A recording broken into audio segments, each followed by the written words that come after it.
अच्छा, मेरे साथ एक बार फिर से यूक्रेन से जो है वो छात्र जुड़ गए हैं जो कि फिलहाल काफ़ी ज़्यादा डरे हुए थे, वहाँ पर है और कह रहे हैं कि सुबह खारदोस में मौजूद है। सुबह धमाके के साथ ही उनकी आवाज़ खुली थी, क्योंकि मैं चाहता हूँ कि उनके घर वालों तक हम उनकी आवाज़ पहुँचाएं कि वो बिल्कुल ठीक है, उनको ये आश्वासन दें कि बहुत जल्द वो घर वापस आएंगे। आकाश, मुझे सुन पा रहे हैं?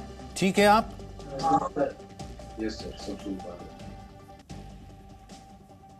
मेरी आवाज़ आ रही है? जी सर, सब सुन पा रहे हैं। ठीक है ना आप लोग? हाँ सर, अभी तो ठीक है। चलिए, अगर आप बिल्कुल ठीक हैं तो फिलहाल मुझे बताइए क्या हो क्या रहा है वहाँ पर, थोड़ा हमें बताइए कि क्या चल रहा है इस वक्त यूक्रेन में। अभी तो सब लोग जैसे अभी हम पैनिक मोड में हैं, क्योंकि अभी हमारी जो नींद खुली वो धमाकों की वजह से खुली। तो अभी जितने सारे हमारे फ्रेंड्स हैं, हम सबको कांटेक्ट करने की कोशिश कर रहे हैं कि सब सेफ तो हैं। तो अभी ऑलमोस्ट सब लोग सेफ हैं, हम लोग सारे ग्रुप वाले जितने भी हैं, हम इंडियन यहाँ पे। और अभी बस वही अभी प्लान कर रहे हैं कि आगे क्या करना है, कैसे किया जाएगा, क्योंकि अभी एयर स्पेस भी बंद हो रही है।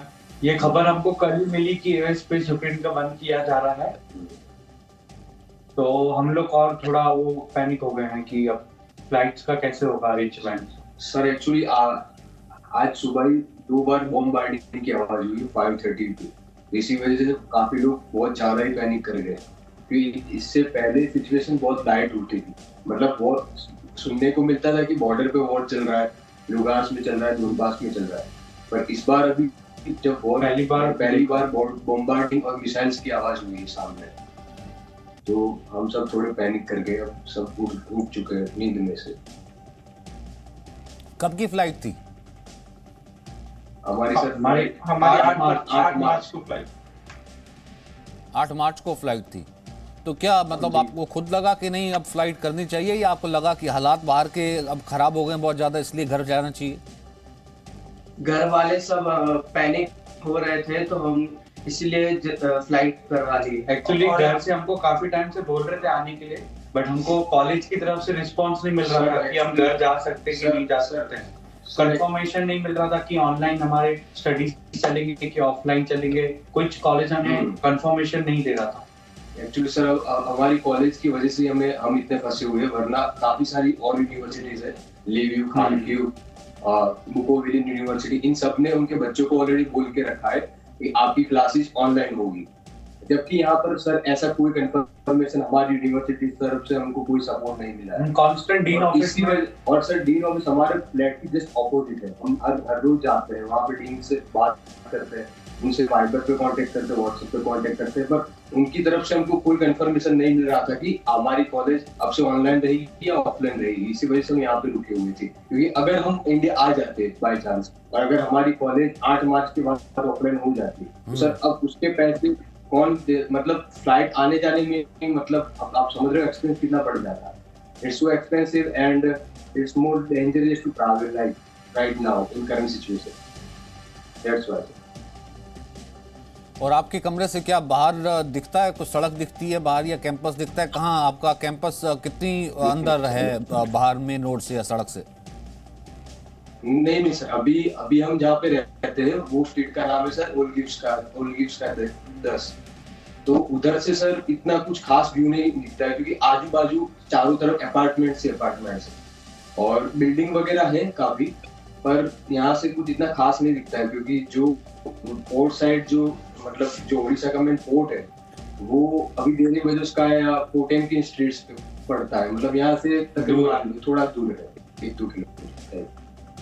तो बाहर आपने देखा कि क्या फिलहाल लोग हैं, सड़कों पे हैं लोग, या पिछले कई दिनों से आपने देखा हो क्या एक्टिविटीज थी खारदोस में जहाँ पर आप हैं और बाकी जगहों पे? सुबह का टाइम है यहाँ पे, तो अभी सड़कों पे तो सन्नाटा छाया हुआ है।